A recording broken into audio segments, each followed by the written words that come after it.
Hello, friends. This is Dave Hurwitz, executive editor at ClassicsToday.com, here with Dave's Faves. And today I have one of the great albums of the fabulous 50s, the era of lounge music and slightly relaxed, mellow exoticism. Oh, it's just marvelous. And it is, I'm going to drop it, Morton Gould's Jungle Drums. Now, I know many of you are old enough to remember this when it was new. This is just a fabulous, fabulous classic of its type. So redolent of the era in question and so much fun to listen to even now. It's mostly a collection of arrangements of music by Lekuona.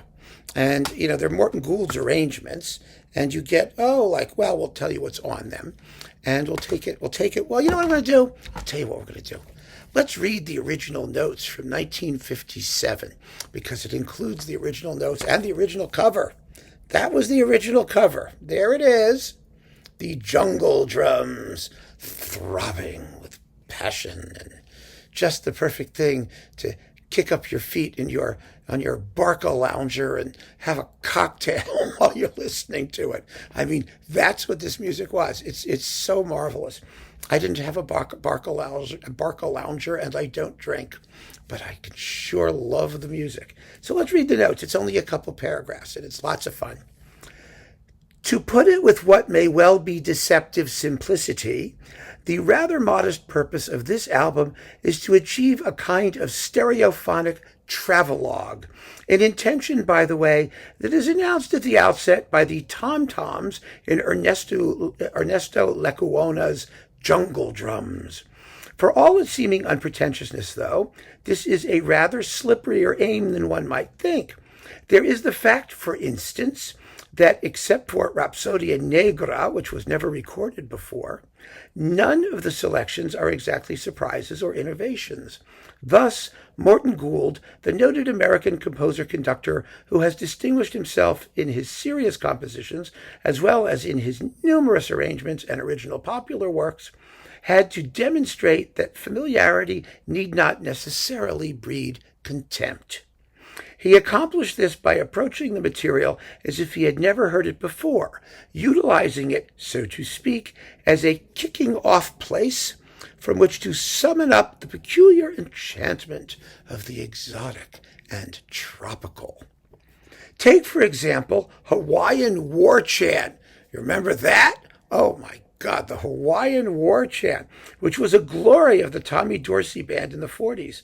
Fundamentally, it is a kind of musical poster art, a bravura piece that had been reduced to mere bombast by too many over-formularized performances.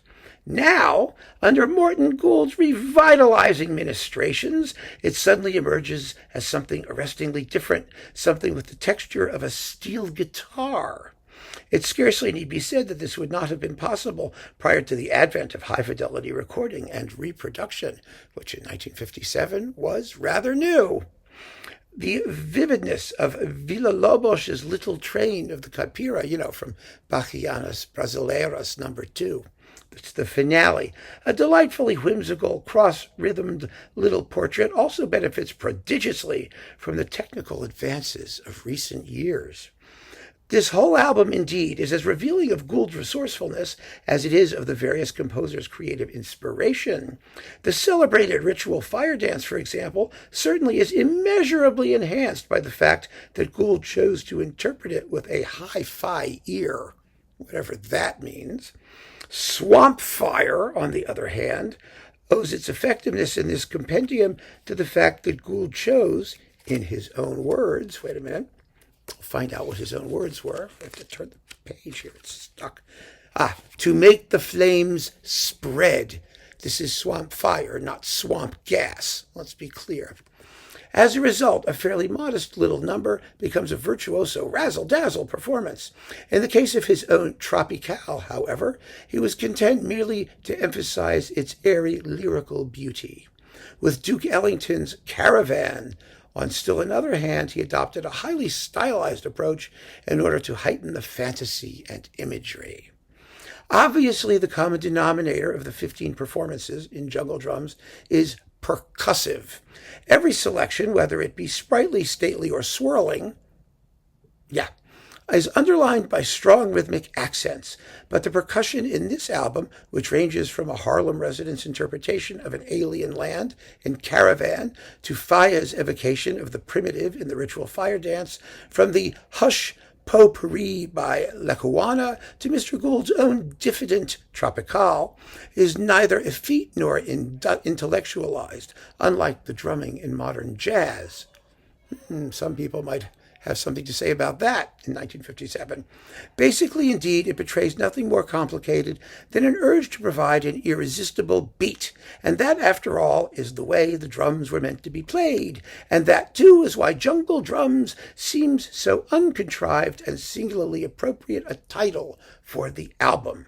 This is by George Fraser in 1957. And let's see what's on the album. What you get is a whole bunch of popular pieces by Lackawanna. You get Jungle Drums, La Comparsa. You get Gitanarias, Andalucia. Oh, I love those. And Malagueña. Those are so beautiful. And the Danza Lucumi and Cordoba and the Rapsodia Negra, which is lovely. Then there's the Hawaiian War Chant, Caravan by Ellington, Ritual Fire Dance, of course, which doesn't have any real drums in it at all. I mean, much, just very little bit. It has rhythm, of course. Jump, jump, jump, da, da, da, da, da, da. You know, there's rhythm. And the Little Trade of the Caipira, Swamp Fire, and then it ends with Fernandez, you know, the Batuque. It's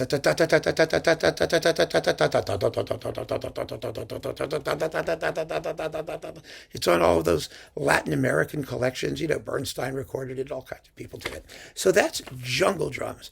This is delicious. Delicious. The arrangements are wonderful. I mean, Gould's arrangements are fabulous. The sonics are razzle-dazzle, as they say. The music is voluptuous and sexy and exotic. And it's just endless fun. I mean, it really is. I just love this stuff. I really, really do. You know, my grandparents, my father's parents, were dance contest winners. They went to the Arthur Murray Dance Studios. Remember those? And they were bossa nova champions. And they were really into that 50s stuff. And they had a little record collection that had all of this 50s dance music and this. I mean, it had to be there. It was growing up one of those wonderful things that just told me so much about you know, my family, what my grandparents were doing in their spare time, and what fun people had listening both to classical music, hardcore classics, serious classics, and the light classics, and how these projects could really just light up a room. And they still do. They really, really do. So keep on listening, friends. Thank you so much for joining me. Take care.